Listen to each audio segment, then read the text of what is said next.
Hey everyone, today we're making Desi barbecue. So we have Tandoori chicken, Malai Boti, and Veal Boti. So we're gonna start off by preparing our masala for the Malai Boti. We're gonna make a green chutney. So I have onions, garlic, ginger, lemons, green peppers. Then we have a whole bunch of cilantro. We're gonna add some coriander powder, salt, and then a bunch of cream. So we're gonna grind everything really finely, then add in our chicken thighs, and then let that mix.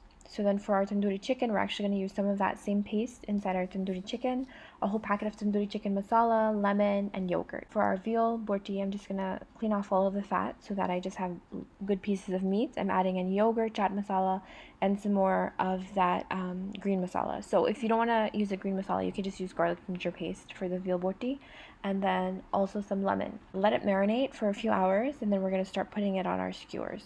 The longer you let it marinate, the more flavorful it'll be and the juicier it'll be, so it's less likely to dry out. So then we're just gonna get our grill ready outside, and then we're gonna cook our botis in turns. For the chicken, you don't want to move it very often. You're just gonna let it kind of burn a little bit on the bottom so it gets a nice charred flavor, charred color, and then you can take it off. And then we're going to do that to our veal boti, and then also for our tandoori chicken, same thing. Don't mess with it too much, just let it char, and then you can flip it over.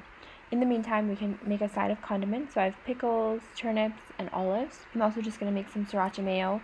So it's just ketchup, mayo, and Sriracha. And then we're all set. So we're going to plate our ingredients. So I have my Malai Boti and my tandoori chicken. I'm just going to top it with some cilantro. You can garnish it with a side of some lemon. We're all set in terms of those two. For our veal boti, same thing. Just garnish it with some lime, cilantro, and some tomatoes, and then we're all set. So we have salad, our different types of botis, our pickles, our olives, some fresh naan, and then I also have some fresh rice. So delicious, you guys. This tasted so good. It was like professional restaurant style. It was really delicious. I hope you guys try it and then let me know what you think. It is so good.